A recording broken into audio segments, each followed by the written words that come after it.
Hello YouTube, welcome to part 2 of my review of Fallout 3 Game of the Year Edition for the PlayStation 3. This will not be a review of the PC version of the game at all.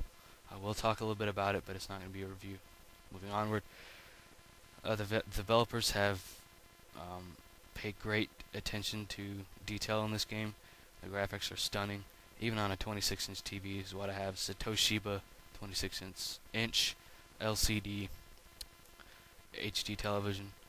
The cons of the console version are the graphics are not as sharp. Frame rate does drop at high points of action in the game. Your game will also freeze at high points of action in the game. Sometimes the game will freeze up for a second or a couple seconds, or anywhere upwards from about 5 minutes. And sometimes every now and then, the system will actually freeze because there's way too much going on in the game, and you have to restart it.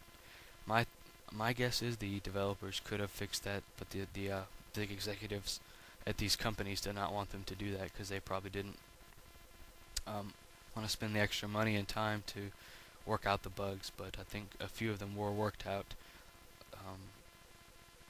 in this version of the game and the DLC content, but they didn't get all the bugs out. So if you decide on getting the bare bones version of the game, you're not really going to save any money. You're going to be spending pretty much the same either way if you buy the disc or the DLC, so don't worry about that. Anyways, the aiming system is utilized very well. I use the VATS for close range combat and long range, especially on the close range combat if I cannot lock on or aim at a certain body part that I want to, for instance the head. Load times on the console version are pretty fast in the beginning of the game. It'll take anywhere from 2 to 10 seconds to load into a zone. In other words, load into a building or different area of the game when you're using the teleporting system is what I call it. The load times will get slower or will get longer as you progress in the game. That will happen, especially if you load a bunch of items into one building and you want to go back in there. It's happened to me. Don't tell me it doesn't happen. It has. And also, no fanboy wars on here, flame wars. I'm not going to tolerate that on my channel anymore. The sound of the game is actually mastered in Dolby Digital Stereo. I don't think it was mastered in surround sound. I played it in surround sound and it sounded just fine. Really, it separated all the sounds in the game perfectly. So it leads me to believe it might have been mastered in surround sound. It doesn't say it on the back of the box, but for some reason I think it was. I don't know. I'll look that up and make sure that that's correct. Anyways, the storyline is really interesting. That's the one thing about it. The storyline is great.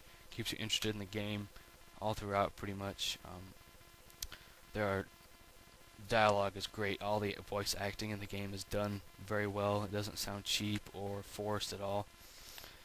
Also, the gameplay is great. That's a good thing about this game. Both storyline and gameplay are excellent. That's kind of rare to find in a game. And that's really what drew me to it. All the action and stuff. But anyways, you can choose to be good or evil in the game, and you decide that through the dialogue in the game. What you say and how you treat people is really going to affect what you can get out of that person, or as far as items or information. Now, warning, spoiler alert, I'm about to talk a little bit about weapons in the game. This is a little bit of a spoiler.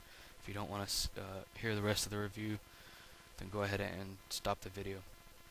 But weapon variety is pretty good in this game. You have anything from pistols, shotguns, laser rifles, laser Gatling guns, missile launchers, mines, grenades. There's some historical weapons in in the game as well that are actually real weapons. I have not found them yet in the game, but I'm sure I will. There's melee weapons, knives, swords, bats, batons. I don't know if I found all that stuff yet, but I will talk more about that if I find some extra stuff in the DLC review of the section of the game. You do go through historical landmarks, the Capitol building, the museum. I think all the rest of the stuff in the game is pretty much made up. Um, you're pretty much running through a wasteland of DC, and there's swamps, boats, burned out boats. You can actually ride a boat to one of your destinations in the game. I think that's to one of the actual DLC areas of the game. Um, you're walking through hilly terrain throughout most of the game. You can also make a motorcycle in the game, but you have to have all the parts for it.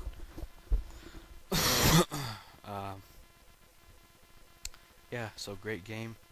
I think that if you're watching this or listening to this review, go ahead and buy the game.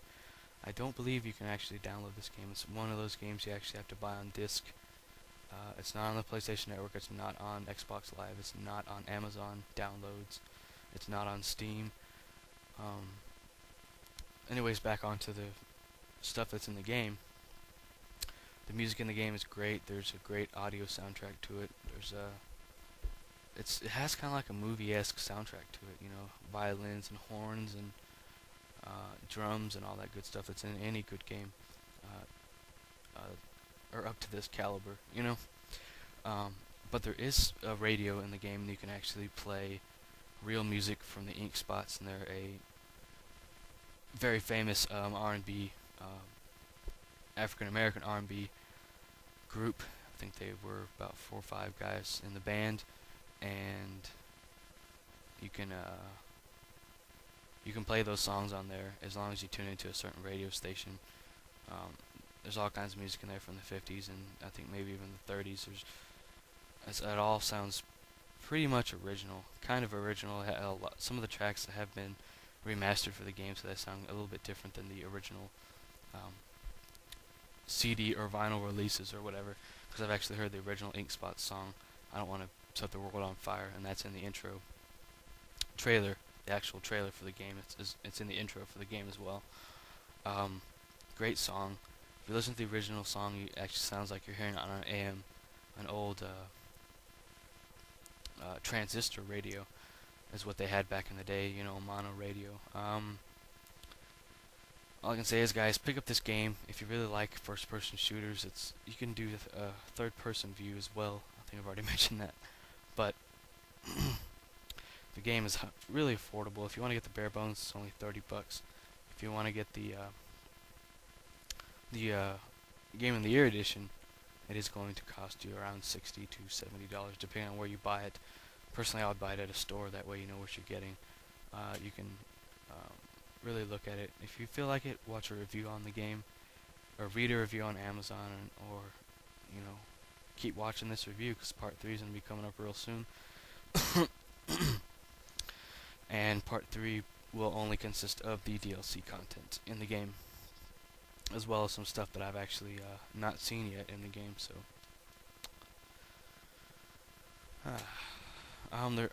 also on the radio stuff, there is also like some protest things, like dialogue and stuff. So, just be prepared for that. It's always interesting to listen to that. And well, that just about wraps it up for this video. Thanks for watching, guys. Have a good one. Feel free to ask questions. And that's it, guys. Once again, thanks for watching.